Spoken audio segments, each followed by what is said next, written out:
Three things that Zimbabwe can learn from the Botswana elections, and this is a warning to both the ruling party and the opposition.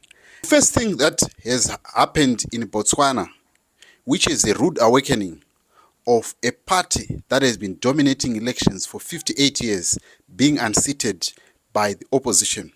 Very rude awakening. What does this mean? Firstly, for ZANU-PF. ZANU-PF's friends are losing power. You saw what happened in 2021, what happened in 2020 in Malawi, what has happened in South Africa with the ANC, and what has happened in Botswana, and what might eventually happen in Namibia.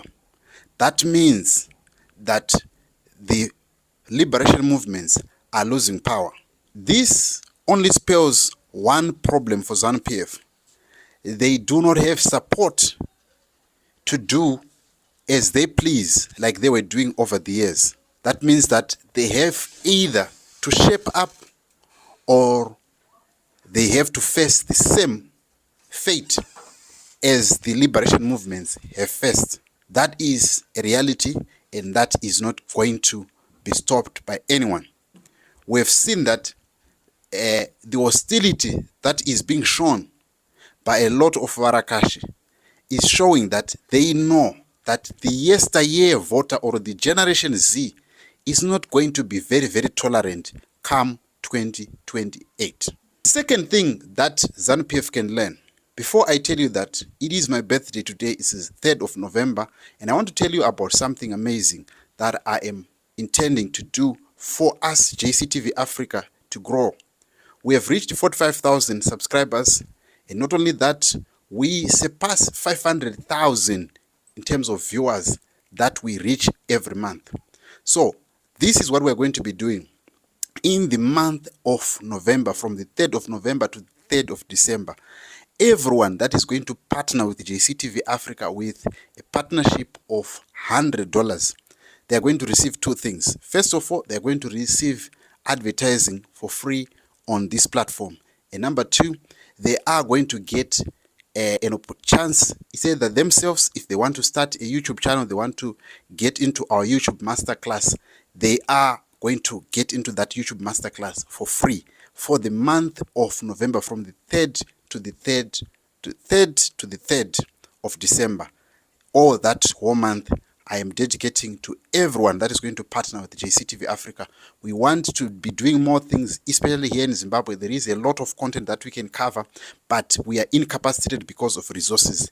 YouTube revenue is not enough to cover all the resources or the angles that we want to cover, so that we can continue giving you entertainment, giving you quality content here on this platform. Back to number two. Number two thing that needs to be learned by ZANU-PF, they need to deliver come 2028. This whole charade of 2030 mantra and the games that they are playing, they are not going to be to their advantage come 2028. If they are going to spend time trying to galvanize support and everything, that means that they are going to deliver less. If ZANU-PF really want to retain power in 2028, these are the things that they need to do. They need to deliver. They need to stop the corruption. They need to put austerity measures on their spending, cut a lot of spending, and deliver to the people of Zimbabwe. Because tell you what the people or the general public of Zimbabwe require is delivery of service. They want health services to be easily accessible. They want roads to be well. They want a rule of law to reign. Look at what is happening in terms of corruption with the police when you are driving and everything. We saw how many people have lost their life because of the recklessness of the drivers. Some of them, they are not being checked their license. I don't know when did I last saw police asking for a driver's license from even a driver.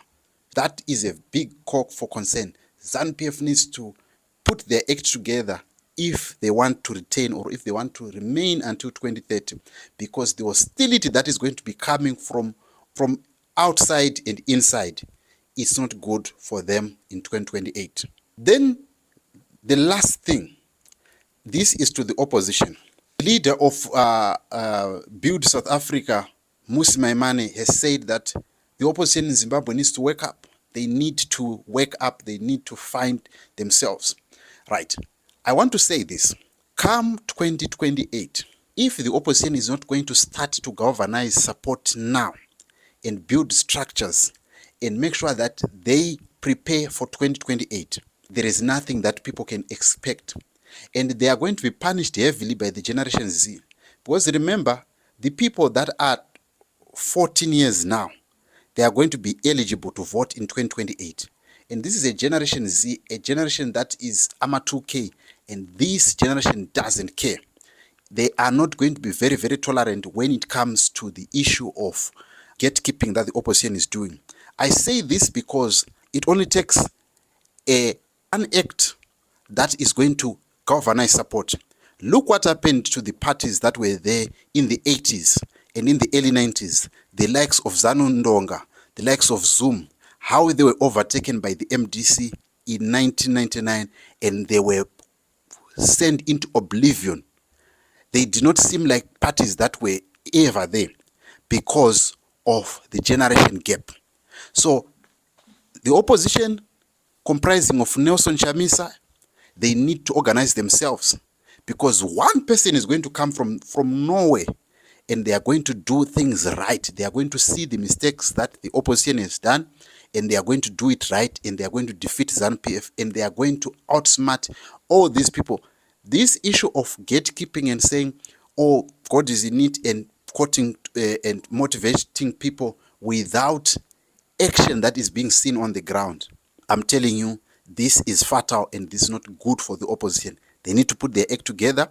A divided opposition or an unorganized opposition in 2028 is a disaster.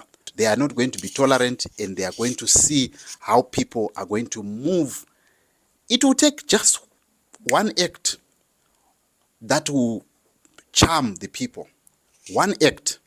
And that one act is going to give a wake-up call to the opposition. So, if the opposition really want to see success in 2028, or have any hope of being supported by their friends that are around the region, they need to put their act together and act in a way that is going to make sure that they achieve that goal of unseating a liberation movement in 2028. But I want to hear your thoughts. What do you make of the situation, or what are the lessons that we have picked from Botswana, and now that we have a new opposition in Botswana and a possible new opposition in Namibia, a government of national unity South Africa, a new opposition in Zambia and in Malawi, only Frelimo and ZANU-PF, probably SWAPO, and Chama Mapinduzi in Tanzania. These are the only remaining friends of ZANU-PF. And what are your thoughts on this and the way how opposition is carrying themselves leading to 2028? I would love to hear your thoughts, and I'll see you on the next episode. Please partner with me. All the links and all the information on how to do it are in the description below. Follow. There is going to be a partnership WhatsApp group.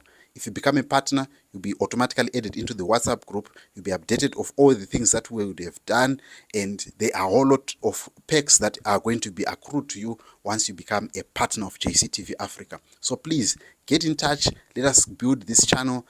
I believe this is going to be the best channel in Zimbabwe and in Africa. So please, let's partner. Get in touch with me. Let us make and create content, because creating content in Africa is going to be based on partnerships, and I need you to be part of that journey. So I'll see you when you come into my inbox and say, I want to partner with JCTV Africa to make this channel great.